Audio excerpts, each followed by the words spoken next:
పవన్ కళ్యాణ్ అగ్ర కథానాయకుడు మెగాస్టార్ చిరంజీవి అరుదైన ఘనత సాధించాడు. సినీ రంగంలో ఆయన అందించిన సేవలకు గాను యూకే పార్లమెంట్లోని హౌస్ ఆఫ్ కామన్స్ ఆయనను ఘనంగా సన్మానించిన విషయం తెలిసిందే. అనంతరం ఆయనకు లైఫ్ టైమ్ అచీవ్మెంట్ అవార్డును అందజేసింది. గత 4.5 దశాబ్దాలుగా సినిమా రంగం ద్వారా కళలకు, సమాజానికి అందించిన విశిష్ట సేవలకు గుర్తింపుగా ఈ అవార్డు ఆయనకు లభించింది. అయితే తన అన్నయ్యను యూకే పార్లమెంట్ సన్మానించడంపై తాజాగా ప్రత్యేక పోస్ట్ పెట్టాడు AP deputy CM Pawan Kalyan. UK parliament అందించిన లైఫ్ టైమ్ అచీవ్మెంట్ అవార్డుతో అన్నయ్య చిరంజీవి కీర్తి మరింత పెరిగింది.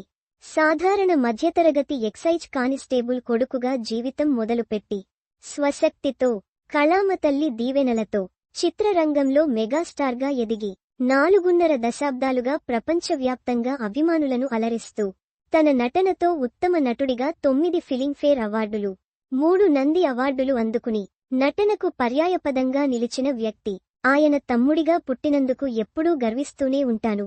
నేను చిరంజీవి గారిని ఒక అన్నయ్యగా కంటే ఒక తండ్రి సమానుడిగా భావిస్తాను. నేను జీవితంలో ఏం చేయాలో తెలియక అయోమయంలో ఉన్న పరిస్థితుల్లో నాకు మార్గం చూపించిన వ్యక్తి ఆయన. నా జీవితానికి హీరో అన్నయ్య చిరంజీవి గారు. తన సేవాభావంతో చిరంజీవి చారిటబుల్ ట్రస్ట్ స్థాపించడం ద్వారా ఆపదలో ఉన్నవారికి రక్తదానం, నేత్రదానం అందిస్తూ నన్నే కాకుండా కోట్లాది మంది అభిమానులను సమాజ సేవకులుగా మార్చిన స్ఫూర్తి ప్రదాత మా అన్నయ్య శ్రీ కొనిదెల చిరంజీవి గారు. తాను ఎదగడమే కాకుండా తన కుటుంబంతో పాటుగా ఎంతోమంది ఎదుగుదలకు ప్రత్యక్షంగానూ పరోక్షంగానూ సహాయ సహకారాలు అందిస్తూ టాలెంట్ ఉన్న ఎవరైనా సరే ఏ రంగంలో అయినా సరే రాణించవచ్చు అనేందుకు ఉదాహరణగా నిలిచారు.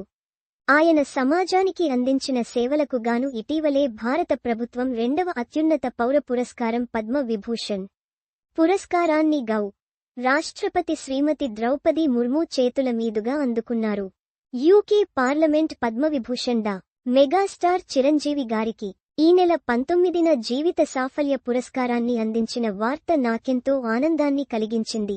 ఈ సందర్భంగా ఆయనకు హృదయపూర్వక అభినందనలు తెలియజేస్తూ భవిష్యత్తులో ఆయన మరిన్ని పురస్కారాలు అందుకుని మా అందరికీ మార్గదర్శిగా ఉండాలని కోరుకుంటున్నాను.